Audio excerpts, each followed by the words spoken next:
Hey, I'm Dubois with another edition of 90 Days of Positive Content. Today we're going to talk about the ability to be in the moment and be present. A lot of times we are internalized in our head thinking through the to-do list and what needs to come up next, the big client meeting we have coming up, prepping food for the next day, getting dinner done, doing laundry, vacuuming, the list goes on and on and on and on.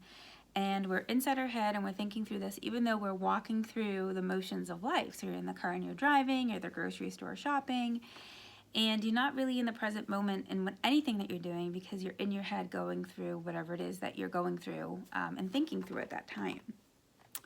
This happened to me yesterday when I was at the grocery store. I had to go pick up a couple of things and was kind of running around making sure I had everything that I needed and thinking through the things I had to do for the dinner that I was going to be making that evening. And then once I kind of had gone through that in my head, I'm thinking through the next day and the meetings and my gym workout and the things I have to pack for an upcoming trip and all these things happening in my head, and I'm just walking through the motions of life, not really in the present moment.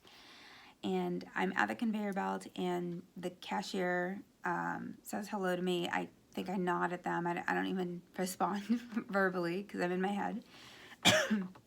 And she continues to speak and I'm not fully paying attention. And then I catch myself in the middle of doing this and I take a step back and I say, I apologize. I was just in my head there for a second. What did you say? And she goes on to ask me how my day is going, and we have this conversation, and I'm looking her in the eye, I'm interacting, and I'm in the present moment. I put everything that was going on in my head aside so that I could interact with that individual. And there's something to be said for that, because a lot of times people who are in the service world, whether it's the cashier at the grocery store, the bellhop at the hotel, the waitress or waiter at the restaurant, the flight attendant, also do not get the best of us because we are always in our own mind, right? So that kind of, I do that from time to time where I'll catch myself not being in the moment, and then I very actively try to be in the moment going forward. So now I'm in my being present and in the moment kick. So I thought I'd share this message with you guys this morning.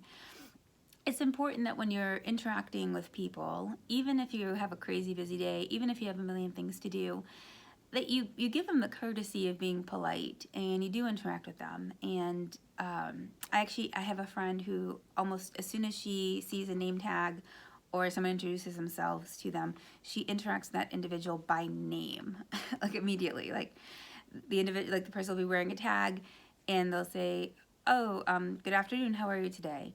And she looks at the tag and let's say it says Vicky. It's like, oh, Vicky, I'm doing great. Thank you. Thank you very much for asking. How's your day going? And that's actually a beautiful thing. And that you leave that interaction and the person's going to be like, oh, that was a really nice person compared to everybody else who comes through here unpresent and, grunting at me like I did yesterday.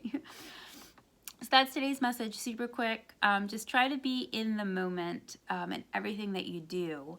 There'll be time to review the to-do list. There'll be time later when you're out there in the kitchen and you're prepping tomorrow's meal or you're vacuuming. There'll be time at that point to do that and be in that moment and think through the vacuuming or the prepping of the meal or the meeting tomorrow. Sit down for 5 minutes with your to-do list and make that to-do list so that it's not just always cycling in your head and then you're missing out on life's interactions. And again, my example was a silly one, a clerk at the grocery store, but this could happen anywhere. This could be, you could be with friends and family and not be fully present. You could be at home with a child and not be fully present. You could be at church, you could be anywhere and not be fully present. Try to identify when you're not being fully present and challenge yourself to come back into the present and enjoy the interactions of what's happening in that moment. You'll find that people will feel like you're putting them at the center of your universe and that they're really important, and that's a huge thing. It's a huge gift to give to people. That's it for today. What you do today and every day, do it in love. Love hard.